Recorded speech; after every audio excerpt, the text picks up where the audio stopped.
So అట్లనే ఈరోజు పెట్టినటువంటి డిమాండ్స్ లో 26,000 మినిమం వేజెస్ ఇవ్వాలని చెప్పి పెట్టాం.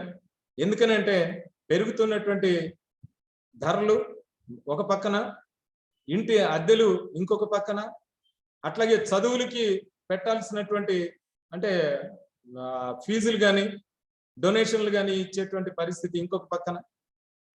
ఇంత భారాన్ని మొయ్యాలి అంటే మినిమంగా 26,000 ఇవ్వాలి అనేటువంటిది మేము పెట్టినటువంటి డిమాండ్ కార్మిక వర్గంగా. ఇంకొక పక్కన కనీస వేతనాల చట్టాన్ని ఏ రాష్ట్రానికి ఆ రాష్ట్రం మొత్తం ప్రతి 6 నెలలకి కూడా మార్చాల్సినటువంటి అవసరం ఉంది. కానీ ఈ రాష్ట్రంలో అన్ఫార్చునేట్ గా గత 10 సంవత్సరాల నుంచి కనీస వేతనాలు అనేటువంటి ఏ రంగంలో కూడా మారదు. అదొక డిమాండ్ పెడుతుంది. అట్లాగే అసంఘటిత రంగంలో పనిచేస్తున్నటువంటి కొన్ని కోట్ల మంది, మొన్న మనకి కోవిడ్ కళ్ళు తెరిపించింది. మైగ్రెంట్ వర్కర్స్ ఇబ్బందులు చూసి జనం హృదయాలు కదిలినాయి. ఎన్ని ఇబ్బందులు పడ్డారు. 2,500 కిలోమీటర్ల దూరం కూడా వాళ్ళు కాలినడకన వెళ్తాం, దారిలో యాక్సిడెంట్లో గురయ్యి చనిపోవటం, అనేక ఇబ్బందులకు గురి చేశారు. పోలీసులు ఎక్కడ పడితే అక్కడ ఆపేయటం. ఓ పక్కన నా గ్రామానికి నేను పోతాను అంటే నన్ను ఇక్కడ ఉండనివ్వరు, నాకు తిండి పెట్టరు, పని దొరకదు. ఇంకో పక్కన నా గ్రామానికి వెళ్తానంటే వెళ్ళనివ్వరు అనేటువంటి పరిస్థితి ఎదుర్కొన్నాను. ఆ పరిస్థితుల్లో ఎంతమంది మైగ్రెంట్ వర్కర్స్ ఉన్నారని చెప్పి మేము ఆర్టీఐ ద్వారా అడిగితే మాకు వచ్చిన సమాధానం, మా దగ్గర లెక్కలు సరిగ్గా.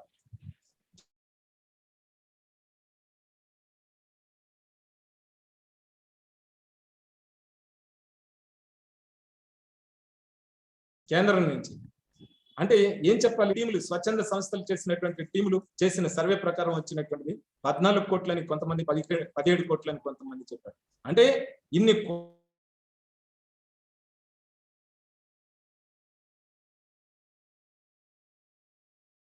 కోట్ల మంది ఎక్కడి నుంచో వచ్చి ఎక్కడో అంటే మళ్ళీ అదే ఉదాహరణ చెప్తున్నాను అనుకోవద్దు, నేను ఇక్కడ ఉంటున్నాను కాబట్టి నేను చెప్పగలుగుతున్నాను.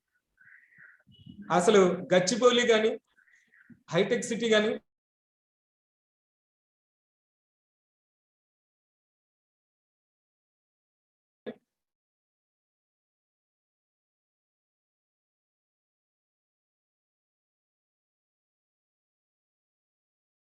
ఫైనాన్షియల్ డిస్ట్రిక్ట్ అనేటువంటి పేరుతో కానీ కానీ అటువంటి వాళ్ళని ఇబ్బందులు పాలు చేస్తారు. చేసి సాధించుకున్న చట్టాలని పక్కన పెట్టేసి కోడ్స్ అనేటువంటి పెట్టుబడిదారుల దయాదాక్షిణ్యాల మీద బతకాల్సినటువంటి పరిస్థితికి నెడుతున్నాం. దీన్ని ఎవరు కూడా క్షమించరు. ఈ పోరాటాలు మామూలుగా ఉండవు. ఈ రోజు ఒకరోజు 2 రోజులు సమ్మెలతో చూస్తున్నావు, కానీ రాబోయేటువంటి రోజుల్లో నీ పతనాన్ని చూస్తుంది కార్మిక వర్గం అనేటువంటిది అర్థం చేసుకోవాల్సిన అవసరం ఉంది మోదీ గారు. అందుకని మోదీ గారు రెడ్ ఫోర్ట్ లో జెండా ఎగరేసి త్రివర్ణ పతాకాన్ని ఎగరేసి ఆయన చెప్పినటువంటి ఒక మాట గుండెల్లో గుచ్చుకునేటువంటిది. ఈ దేశంలో పారిశ్రామికవేత్తలు, పెట్టుబడిదారులు అంటే వాళ్ళు దొంగలు కారు, వాళ్ళే అసలైనటువంటి దేశభక్తులు అని. అంటే మిగిలినటువంటి వాళ్ళు ఏం కావాలి అంటే మిగిలిన వాళ్ళు దొంగలేనా నీ ఉద్దేశం? అందుకని ఇది మనం అర్థం చేసుకుంటే ఒక స్వార్థపూరితమైనటువంటి పెట్టుబడిదారి వర్గాన్ని మాత్రమే అనునిత్యం రక్షించేటువంటి విధానాలని రూపొందిస్తున్నటువంటి ఈ ప్రభుత్వం 90% ఉన్నటువంటి శ్రమజీవులు, కష్టజీవులు, ప్రజల్లో అనేక రకాలుగా కష్టపడుతున్నారు. తన మేధాశక్తితో కష్టపడుతున్నటువంటి వాళ్ళు కొంతమంది ఉన్నారు. ఐటీలో కానీ ఇతర ఉపాధ్యాయ రంగంలో కానీ లెక్చరర్స్ గా కానీ ప్రొఫెసర్స్ గా కానీ చేసేటువంటి వాళ్ళు, లాయర్స్ గా ఇటువంటివి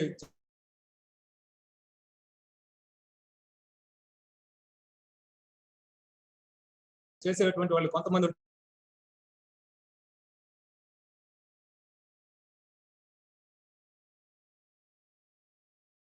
పడుకునే వరకు వాడే డ్రెస్ కానీ లేదు,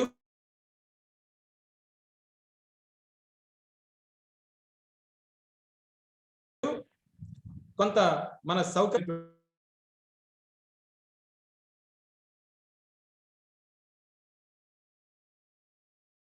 దాన్ని గౌరవిస్తామని చెప్పి అనుకుంటున్నాం. తోసేసి కోర్ట్స్ అనేటువంటి పేరుతో వాళ్ళని కాల్ రాసేటువంటి కోర్ట్స్ ని తయారు చేస్తున్నటువంటి అంశాలు ఉన్నాయి. ఈ 44 చట్టాల్లో ఈ మినిమం వేజెస్ కూడా ఉన్నది, బోనస్ యాక్ట్ ఉన్నది,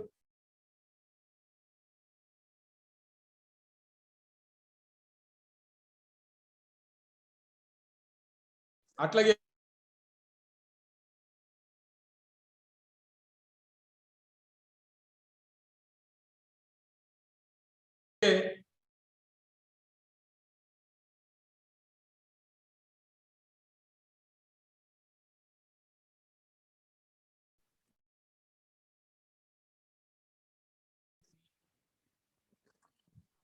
రామారావు గారు, please go ahead sir. So can I continue? Please continue. So ఆ రకంగా గవర్నమెంట్ ఇక్కడ యూనియన్ యాక్టివిటీస్ లో కూడా డైరెక్ట్ గా చొచ్చుకుని రావటం అనేటువంటిది ఏ రకమైనటువంటి ప్రజాస్వామ్య హక్కుల్ని కాలు రాస్తుంది. రేపు ఈ చట్టాలన్నీ పక్కనకి పోతే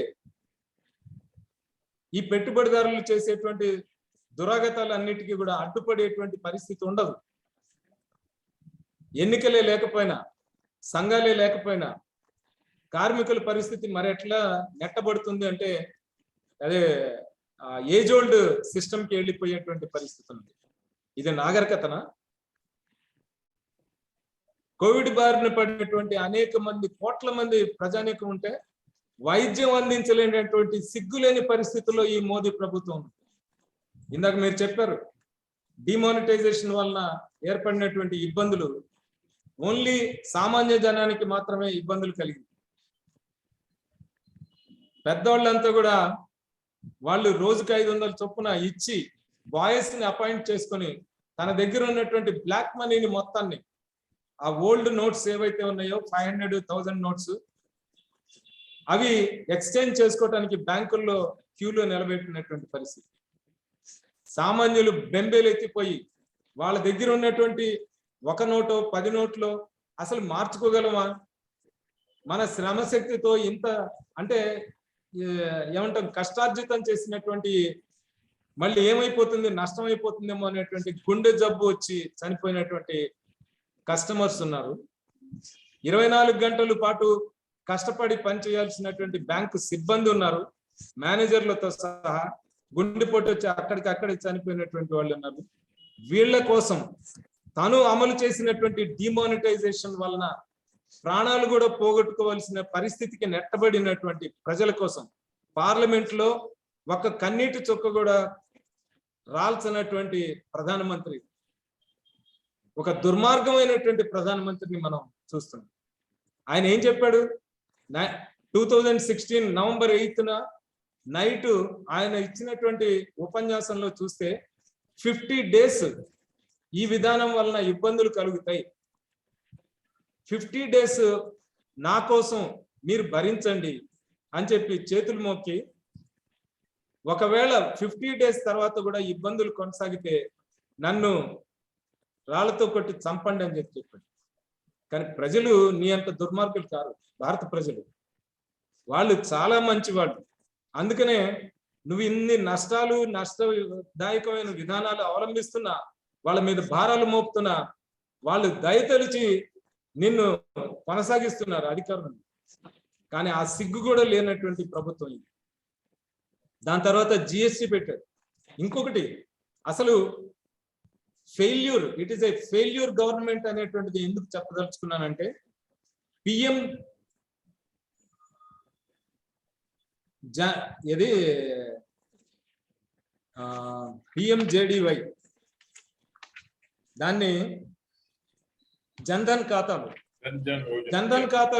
44 కోట్ల ఖాతాలు ఓపెన్ చేశారు. ఇవన్నీ ఓపెన్ చేసేందుకు కూడా మళ్ళీ పబ్లిక్ సెక్టర్లో, ప్రైవేట్ సెక్టర్లో నామినల్ గా ఒక 10, 100 ఇట్లా మాత్రమే ఓపెన్ చేశారు. వాళ్ళకి ఏ నిబంధనలు వర్తించవు. రిజర్వ్ బ్యాంకు నిబంధనలు వర్తించవు. దాన్ని వర్తించేట్టుగా చూసేటువంటి దమ్ము ధైర్యం లేదు, రిజర్వ్ బ్యాంకుకి లేదు. రిజర్వ్ బ్యాంక్ కనుక ఆ ధైర్యం చేస్తే గమ్మునుండమని చెప్పేటువంటిది కేంద్ర ప్రభుత్వం. అందుకని ఓన్లీ ప్రభుత్వ రంగంలో ఉన్నటువంటి బ్యాంకులే ఇటువంటి అన్ని కూడా చేయాలి. 44 కోట్ల అకౌంట్లు ఓపెన్ చేస్తే దానిలో ఆపరేటివ్ ఇనాపరేటివ్ అని చూస్తే అసలు most of the accounts inoperative ఉంటే దాని మీద మళ్ళీ రిజర్వ్ బ్యాంకు నువ్వు ఎందుకు దాన్ని ఆపరేటివ్ గా చేయలేదని చెప్పాడు.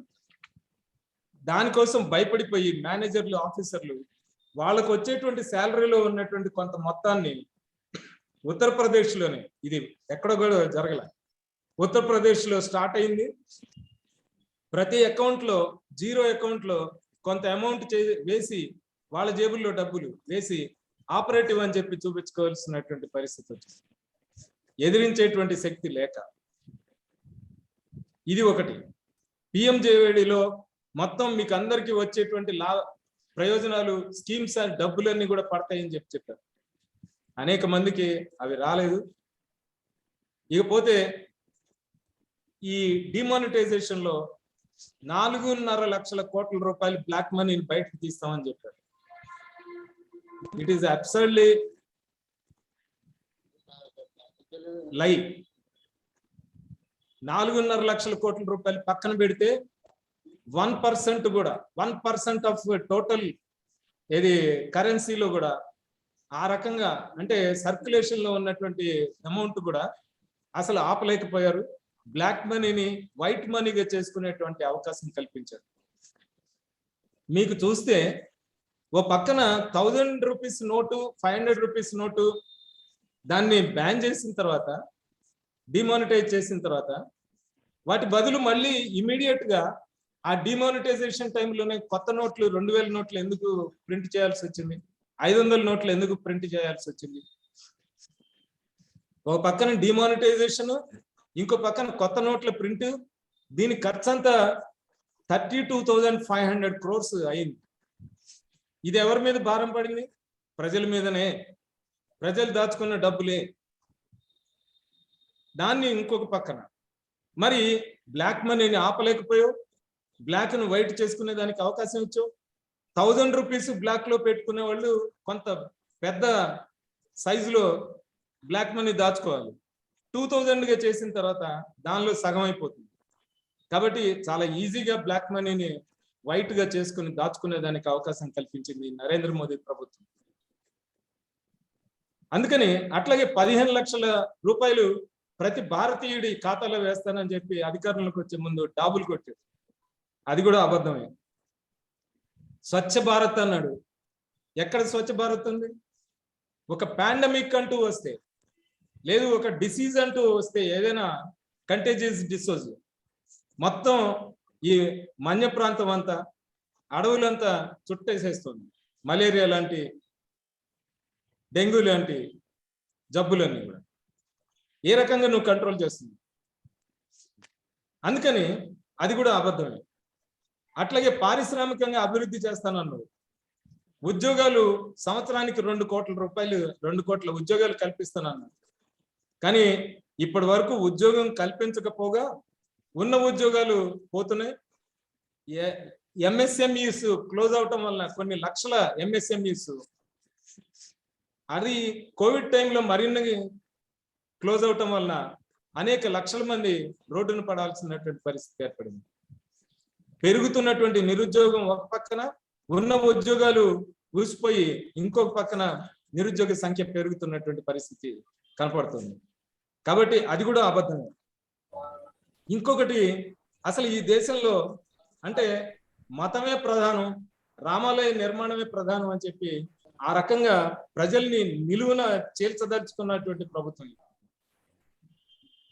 నేను ఒక ప్రశ్న అడుగుతానండి, ఎవరు ఇబ్బంది పడకపోతే. అయోధ్యలో రామాలయం కొన్ని వేల కోట్ల రూపాయలు, అసలు అకౌంటబిలిటీ లేదు. ఎంత కలెక్ట్ చేశారనేటువంటిది లేదు. ప్రజల దగ్గర డబ్బాలు పట్టుకుని కలెక్ట్ చేశారు, ప్రధానమంత్రితో సహా, అమిత్ షాతో సహా. దాన్ని తీసుకుని వెళ్ళి రామాలయ నిర్మాణానికి ఒక నిధి ఏర్పాటు చేస్తున్నాం అన్న. ఎంత ఖర్చు పెట్టారో తెలియదు. ఈ నిధి ఇచ్చినటువంటి ప్రజలు కానీ, సామాన్య ప్రజలు, విశ్వాసం ఉన్నటువంటి ప్రజలు అసలు జీవితంలో ఒక్కసారైనా అయోధ్య వెళ్ళగలుగుతారా? మనలాంటి వాళ్ళైనా వెళ్ళగలుగుతారా? నాకు తెలిసి 90% వెళ్ళలేదు.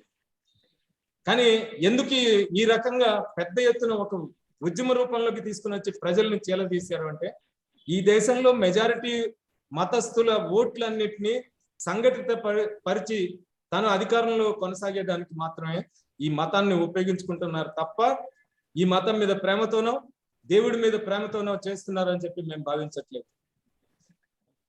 ఇతర మతస్థుల్ని స్పేర్ చేయట్లేదు, లేదు దళితుల్ని, వెనుకబడినటువంటి వర్గాల్ని స్పేర్ చేయట్లేదు.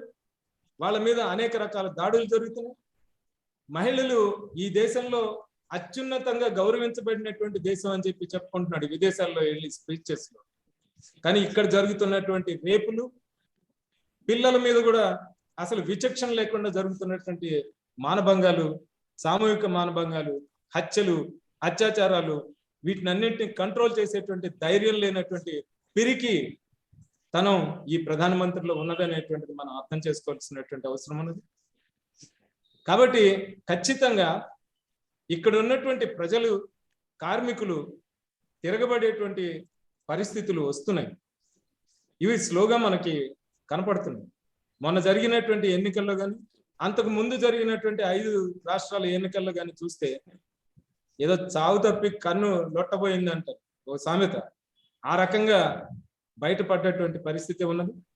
ఇక్కడ ఉన్నటువంటి మరో మతోన్మాది ఎంఐఎం అక్కడ ఉత్తరప్రదేశ్ లో 100 మంది క్యాండిడేట్లని, ఆయనకు ఉన్నటువంటి బలం ఏంటి?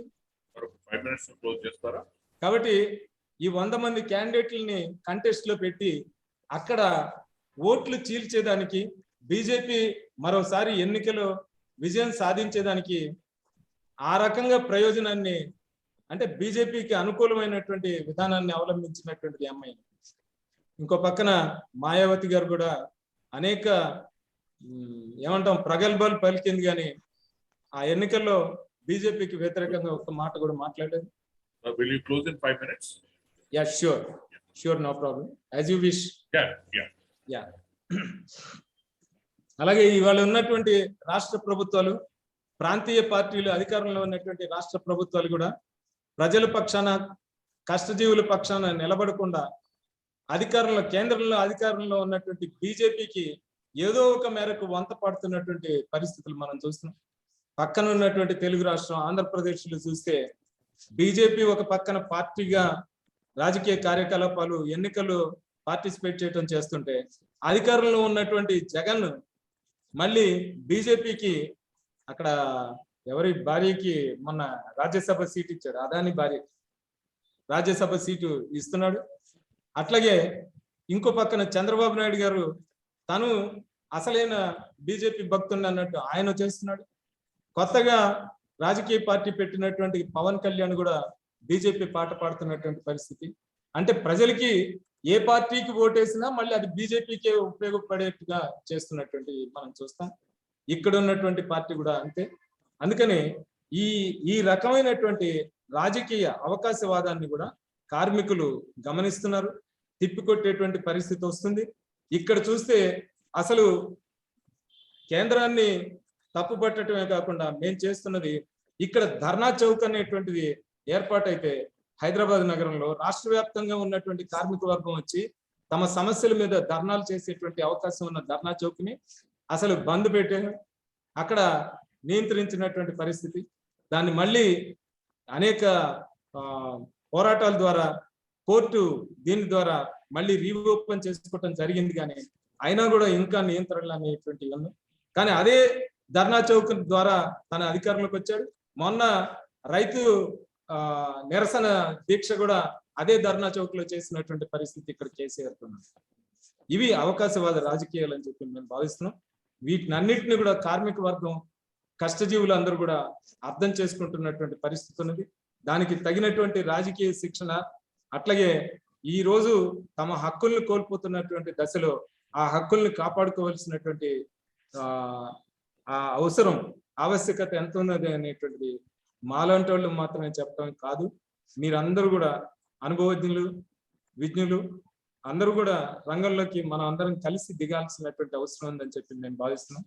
అందుకని పోతున్నటువంటి హక్కుల్ని కాపాడాలి, కార్మికుల్ని సరైనటువంటి స్థితిలో వాళ్ళని నిలబెట్టగలిగినటువంటి ధైర్యాన్ని ఇచ్చేటువంటి ప్రజా ఉద్యమాలను కూడా మనం నిర్మించాల్సిన అవసరం ఉందని చెప్పి భావిస్తూ, ఆ రకంగా అందరూ కూడా దీన్ని అర్థం చేసుకుంటారని చెప్పి భావిస్తున్నాం.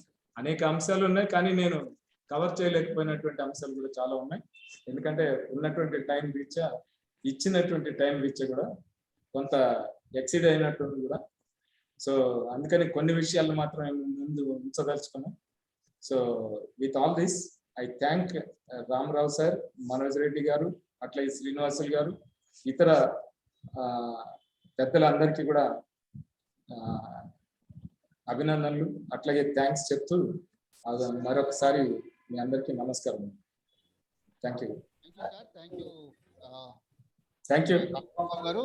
తెలంగాణ జనవేదిక ఇవాళ నిర్వహించినటువంటి మోదీ పాలన భారత కార్మిక ముందున్న సవాళ్ళు అనేటువంటి అంశం పైన శ్రీ కామేష్ బాబు గారు సుమారుగా 1:15 సమయం పాటు వారు సుదీర్ఘమైనటువంటి లోతైనటువంటి విశ్లేషణ చేస్తూ ఈ దేశంలో 1947వ సంవత్సరం తర్వాత Srinivas garu, your voice is very low.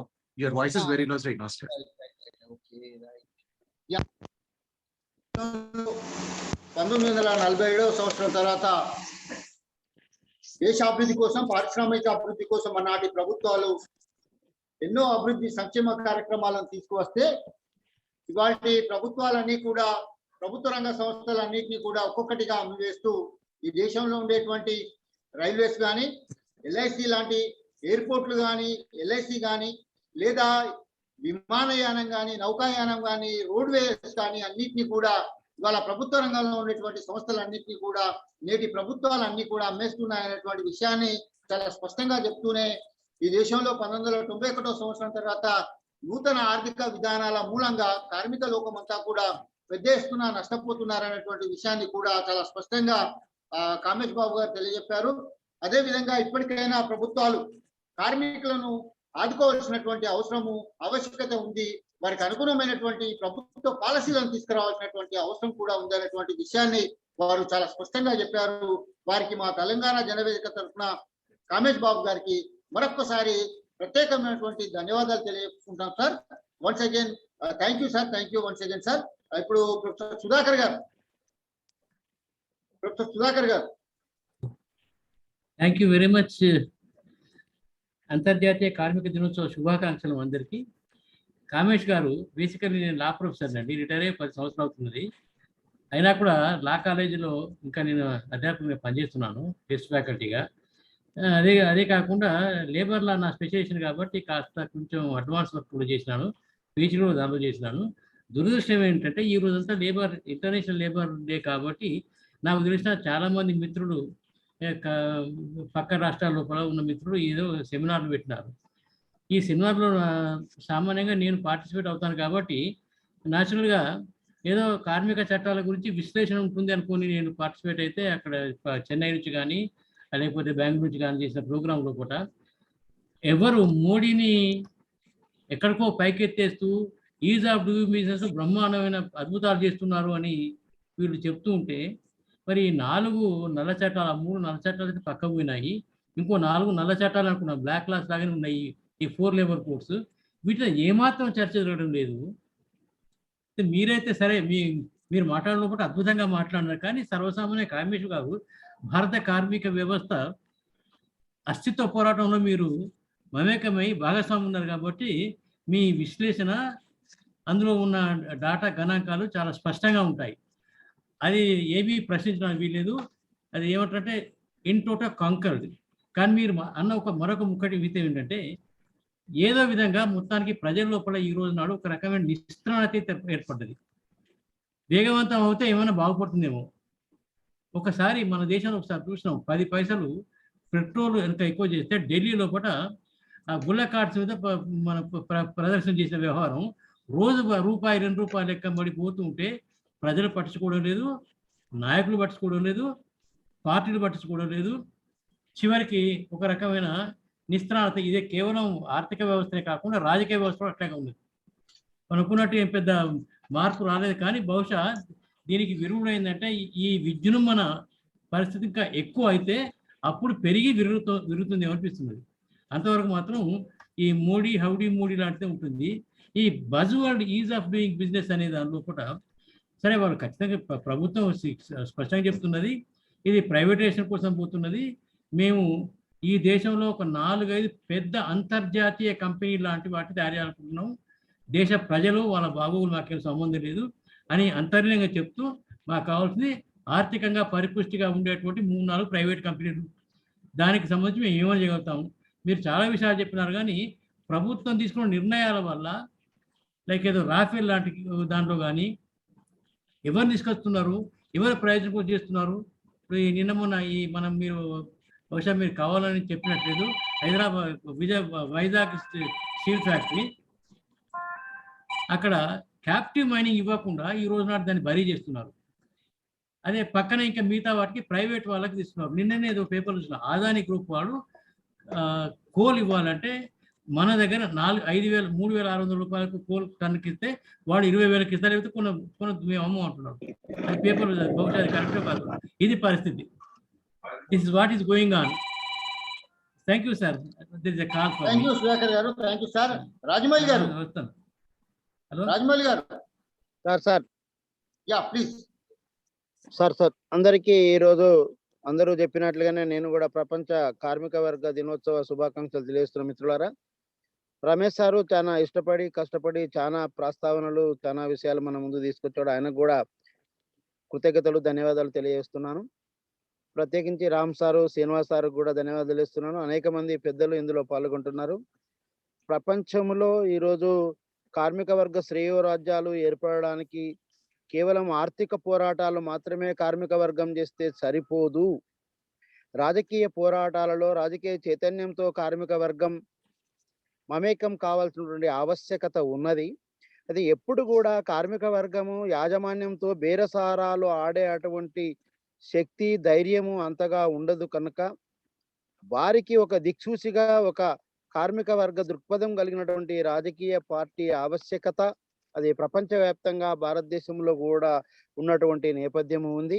ఆ నేపథ్యం లోపల రమేష్ బాబు గారు కొంత ముందుకు తీసుకొచ్చినప్పటికీ కూడా ఆర్థిక వ్యవస్థ చుట్టూ కార్మిక వర్గం మోడీ తీసుకొచ్చినటువంటి దుర్మార్గమైనటువంటి కార్మిక వ్యతిరేక విధానాలని ప్రస్తావించినందుకు కూడా ధన్యవాదాలు చేస్తూ, ఇందులో చాలా మంది మేధావులు తర్వాత కార్మిక వర్గ శ్రేయోభిలాసులు, కార్మిక వర్గం అంటే ఓన్లీ శారీరక శ్రమ చేసే వర్గమే కాకుండా మానసిక శ్రమ చేసే అటువంటి సేవా రంగాల్లో పనిచేసేటువంటి మేధో శక్తి కూడా కార్మిక వర్గం కిందకే వస్తుంది కనుక అట్లాంటి విశాల ప్రాతిపదికతోటి భవిష్యత్తులో ఈ వేదిక ద్వారా ఒక ప్రత్యామ్నాయ రాజకీయ వ్యవస్థ కూడా ఏర్పడాలని చెప్పి దానికి ఈ మేధావి వర్గము రాము గారు శ్రీనివాస్ సార్ గారు ఉపయోగపడతారన్నటువంటి ఆకాంక్షను తెలియజేస్తూ మీ అందరికి కూడా కృతజ్ఞతలు తెలియజేస్తున్న మిత్రులారా. థ్యాంక్ యూ రాజమౌళి గారు. Thank you. మధుసూన్ రెడ్డి గారు.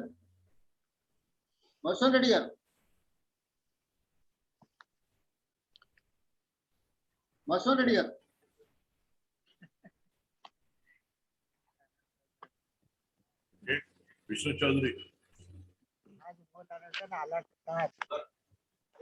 सर चौधरी सर आप बात कर सकते हैं. Am I audible? Yeah, please, sir. Am I audible? Yes, you are audible, sir. Please. I have listened carefully to the excellent deliberation today on the trade union movement.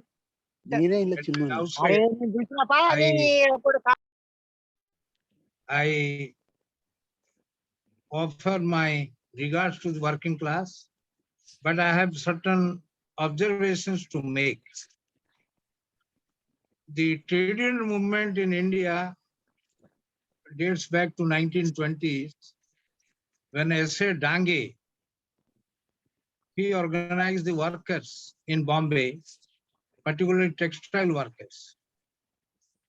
You know, from those days, the AITUC was formed, then several other trade unions were formed in India, like the INTUC controlled by the Congress. We have the CITU controlled by the CPIM or affiliated, let us say. UTUC of the Lenin Sarani controlled by the Social Student Center of India. We have two socialist groups having two organizations called Hind Mazdoor Panchayat and Hind Mazdoor Sabha. And we have also Bharatiya Mazdoor Sabha controlled by the then Jansangh, now the BJP.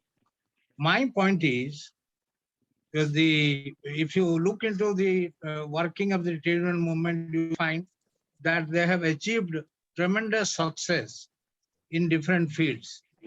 For example, in terms of acting as a pressure group and pressurizing the government, and their lobby was also felt in the parliament, in the state assemblies.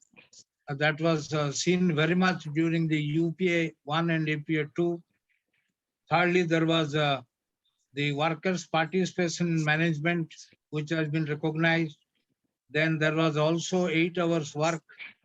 Then the bonus, rehabilitation, getting overtime, and massive employment in the public sector. There was also social security. There was measures to secure the health and leisure of the workers, education facilities for the children. So particularly through the trade union movement, the workers, they've got. But another point that pricks my mind is, a friend of mine who worked in the trade union field asked me once, is the government employee a worker? Shall he be a part of the trade union movement? Because when we talk about trade union movement, we talk about different professional organizations, teachers organizations, university professors association, blah, blah, blah. From the top to the bottom, we have many. That is the question. Third thing that I would like to give is 2 examples from Varahagiri Venkatagiri, who originally their family belonged to East Godavari district, but they were settled in my district, Ganjam, Barampuram. So he started his political career activities as a trade union worker, particularly organizing the railway workers. He became a labor minister in Madras, then he became the labor minister under Pandit Nehru. And in the Nehru cabinet, from the Nehru cabinet, he resigned on a particular issue when Nehru made some announcements on the interest of the workers or relating to workers. He said, I am the labor minister and I have not been consulted. So I am to protest. Then Nehru said a prime minister is a prime minister in a parliamentary system. So that resulted in V.B. Giri resigning. Secondly, V.B. Giri became president of India in 1969, defeating Neelama Sanjeev Reddy. But when 1974, we found the largest trade union movement or the strike in the world, 20 lakh railway workers for 20 days under the leadership of George Fernandez. Then V.B. Giri called Indira Gandhi and said, Madam, you cannot keep all the doors open, all the doors closed. You negotiate. I am telling you from my trade union experience. Madam Indira Gandhi said, Rashtrapati ji, you mind your business. I know how to deal. And we have seen how Indira Gandhi dealt with that strike, how lakhs of people were arrested, how thousands of them they were arrested under MISA, and how they lost the jobs. Then again they got job after the Janata Party came to power in 1976. That is one thing. Regarding the trade union movement, I will tell you that 2 comments are very relevant. We have seen in the trade union movement from the left parties, S.A. Dange, B.T. Randive, Jyoti Basu, P. Ramurthy from Tamil Nadu. They are the 4 prominent leaders. I don't belittle others. There are so many.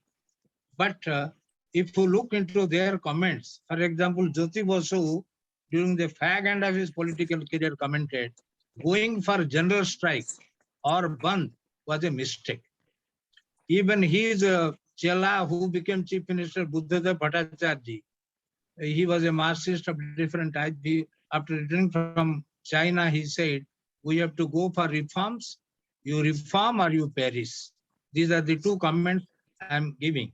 My argument is that after globalization, privatization and liberalization, which he beautifully narrated. We have got different impacts on our polity, on our economy and the society. What are they?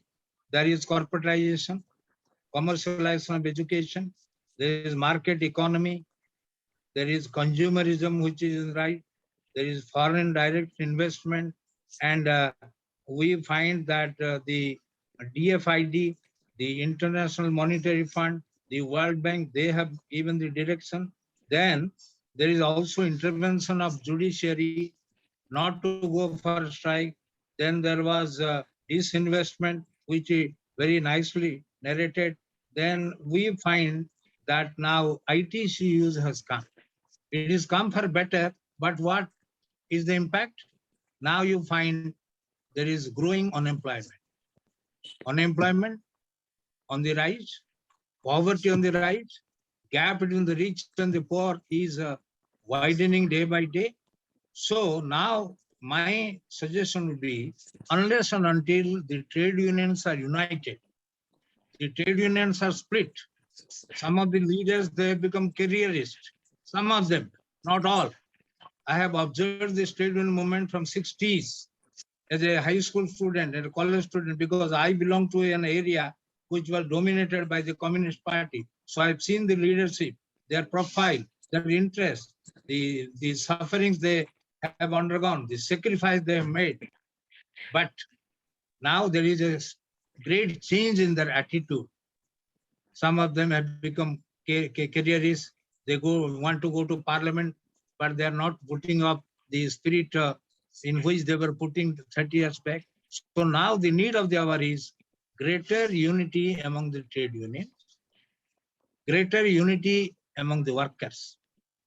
We have in the Constitution, in the Directive to Trade Policy chapter, 2 articles, 42 and 43, which talks about provide for, to endeavor to secure for workers a living wage, human condition of work, material relief, cultural and a decent standard of living, and full enjoyment of leisure and socio-cultural opportunities. We have in the Constitution these provisions in the Directive to Trade Policy. We have socialism in our preamble.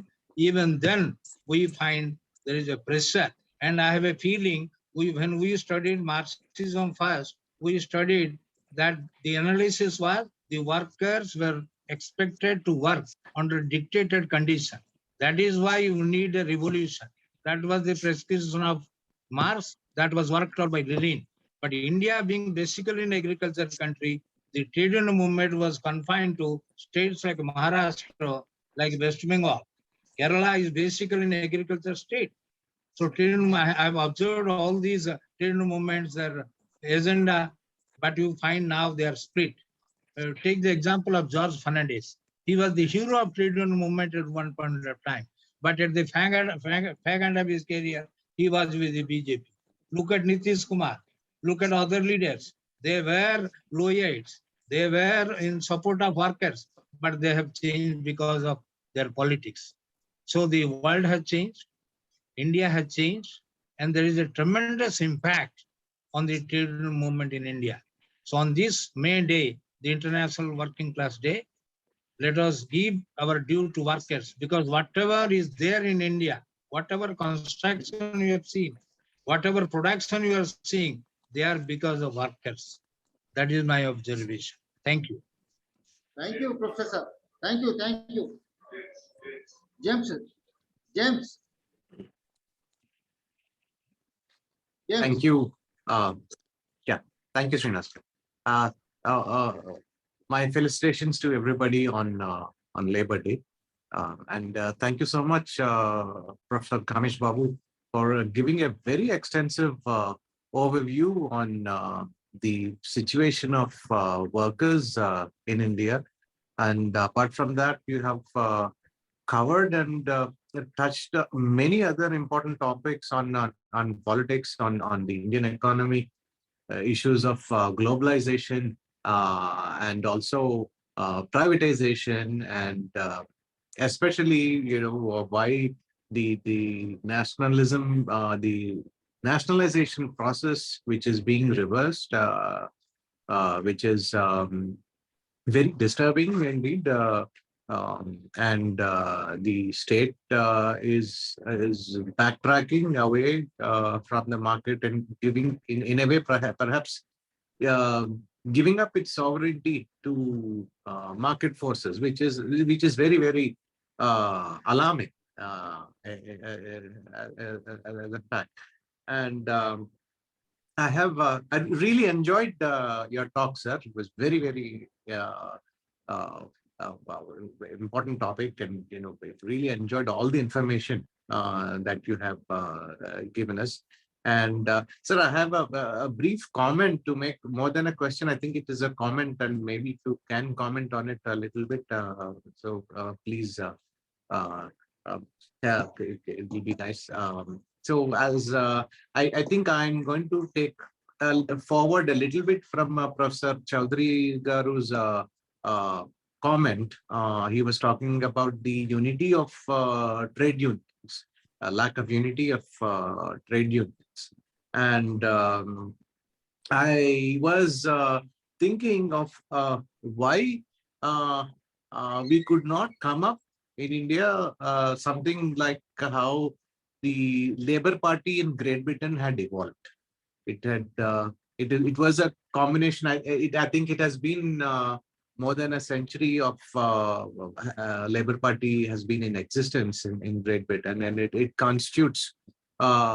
It is a constitution of trade unions and social democrats and parties who have a socialist inclination, and they were able to come together and form the Labour Party.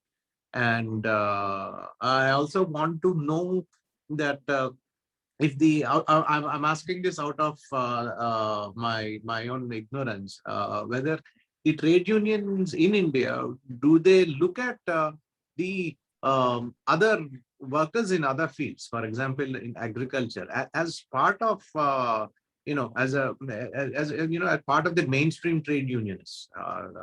So because if you look at it in that perspective, it is almost 65% of the workforce come, when you encapsulate everything together, it's almost from the trade unions to the workers in the agriculture, it almost encapsulates up to 65% of workforce of the country, if I'm correct. So that is I want to just make that comment, sir. And we really enjoyed your talk, sir. Thank you very much. We're very grateful to have listened to you. Thank you, James. Thank Thank you. you. Thank you. Manoj Reddy garu. Manoj Reddy garu, please. Sir, very good evening, Andarkandi. Shubha Sayankalam. ముందుగా గురువు గారు పెద్దలు పురుషోత్తమరావు గారికి నమస్కారాలు తెలుపుకుంటూ thank you Kamesh బాబు గారు, నమస్కారం. మీకు ఫుల్ టైం ఇచ్చినారు మాకు. సో ముందుగా అందరికీ మళ్ళా ది హ్యాపీ లేబర్స్ డే అండి ఎవ్రీవన్. అండ్ సరే, మోడీ ప్రభుత్వం మీద వ్యతిరేకత అదంతా కరెక్టే కానీ, బట్ మోడీ ప్రధానమంత్రి గారు కూడా ఒక కార్మికుడి స్థాయి నుంచే ప్రధానమంత్రి గారు కూడా కాగలిగినారు. పరిస్థితులు చూస్తూ ఉంటే ఇప్పుడు ప్రతిపక్ష పార్టీలో ఒక దృఢ నాయకత్వం లేని ఆ లోపం వల్లనే ఇంకొక 15 ఏళ్ల వరకు మళ్ళీ లాక్కపోతారేమో అన్నట్టు అనిపిస్తా ఉంది ప్రస్తుతం ఉన్న ప్రభుత్వం. సరే, ఉండొచ్చు లోటుపాట్లు, కానీ పరిస్థితులు మరి అంతా ఆయనకు మరి అనుగుణంగానే కనిపిస్తున్నాయి అన్ని ఎటువైపు నుంచి చూసినా. సరే, చూద్దాం మరి కాలం ఎట్లా నిర్ణయిస్తుందో, ప్రకృతి ఎట్లా నిర్ణయిస్తుందో అది వేసి చూడాలి. కాబట్టి థ్యాంక్ యూ కామేష్ బాబు గారు. మనోజ్ గారు ఒక్క నిమిషం సార్. మనోజ్ గారు చెప్పండి. ఒక్కటే నిమిషం మీరు కామెంట్స్, ఒక 2 minutes మీరు కామెంట్స్, వాళ్ళు మాట్లాడే వాళ్ళందరి మీద కామెంట్స్ 2 minutes. మనోజ్ రెడ్డి గారు, thank you. So Telangana జనవేదిక Srinivas గారు, కామేష్ గారు. సార్ ఫస్ట్ ఆఫ్ ఆల్ ఏంటంటే, నేను ముందే థ్యాంక్స్ చెప్పాను మీ అందరికీ కూడా, ఇటువంటిది ఆర్గనైజ్ చేస్తున్నందుకు. ఒక విజ్ఞానాన్ని పంచి మొత్తం అందరి అంటే ఆలోచన విధానాన్ని కూడా పాజిటివ్ గా ఈ సొసైటీని మార్చాలి, కష్టజీవుల కష్టాలని కూడా మార్చాలి అనేటువంటి దిక్కుకి తీసుకెళ్తున్నందుకు జేమ్స్ గారు లాంటి వాళ్ళు చేసినటువంటి ఒక కామెంట్ కి నేను, though it is not proper reply, labour party లాగా ఎందుకు ఏర్పడకూడదు అని చెప్పారు. కానీ సార్ జేమ్స్ గారు ఆ లేబర్ పార్టీ కానీ కన్జర్వేటివ్ పార్టీ కానీ తీసుకున్నటువంటి నిర్ణయాలని మీరు చూస్తే చరిత్రలో అనేక సందర్భాల్లో ప్రజల హక్కుల్ని, కార్మిక హక్కుల్ని కాలరాసేటువంటి చర్యలు, విధానాలు చేపట్టినప్పుడు conservative party, the same labour party has ratified, accepted. So కాబట్టి అది పొలిటికల్ గా అంటే ఎటువైపు నిలుస్తాం అనేటువంటిది కావాలి మనకి. మీరు చెప్పినటువంటి ఒక ఉద్దేశం మంచిది, కానీ the history of labour party is also to be thoroughly reviewed. So under that background ఒకటి ఏంటంటే, మన మిత్రులు చేసినటువంటి సజెషన్, ఒక యూనిటీ ఏర్పడాలి. ఎవరు చౌదరి గారు చెప్పినట్టుగా ఒక యూనిటీ ఏర్పడాలి, దానికోసమే ప్రయత్నం చేస్తున్నాం. అందుకనే దేశవ్యాప్త బంద్లు, సమ్మెలు జరిగినప్పుడు అందరినీ కూడా యూనైట్ చేయడానికి ప్రయత్నం అనేటువంటిది చేస్తున్నాం. దాన్ని బ్రేక్ చేయాలని చెప్పి బీజేపీ ఎఫిలియేటెడ్ బిఎంఎస్ ఏదైతే ఉన్నదో ఎప్పటికప్పుడు దాన్ని విచ్ఛిన్నం చేయాలనేటువంటి ప్రయత్నం చేస్తోంది. But with all that we are really happy that working class is able to understand certain things properly.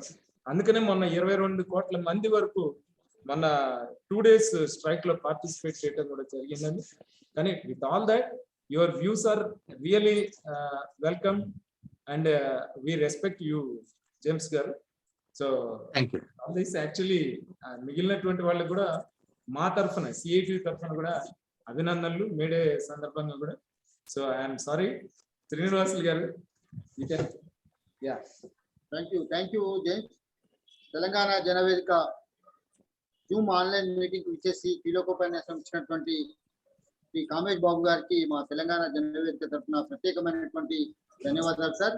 అదే విధంగా ఈనాటి కార్యక్రమంలో పాల్గొన్నటువంటి ప్రొఫెసర్ సుధాకర్ గారికి, ప్రొఫెసర్ చౌదరి గారికి, ప్రొఫెసర్ రాజమౌళి గారికి, మధుసూదన్ రెడ్డి గారికి, జేమ్స్ గారికి, మనోజ్ రెడ్డి గారికి, ఇతర మిత్రులందరికీ పేరు పేరున ధన్యవాదాలు తెలియజేసుకుంటూ ఈనాటి కార్యక్రమం ఇంతటితో ముగిస్తున్నాం. వచ్చే వారము మరొక అంశంతో కలుసుకుంటామని తెలియజేస్తూ అందరికీ మరొకసారి థ్యాంక్ చెప్పుకుంటూ సెలవు తీసుకుంటాం. నమస్కారం sir. Thank you, sir. Thank you so much. It was really an honor for us on a May Day. ఇంత prolonged గా మీరు మాట్లాడటం చాలా ఆనందంగా ఉంది. And we are very happy that you are given lot of time on a May Day. మీరు ఇంత trade union leader గా ఉండి ఇంత టైం ఇవ్వడం కూడా చాలా గొప్ప విషయం. Thank you so much. Thank you very much. Thank you.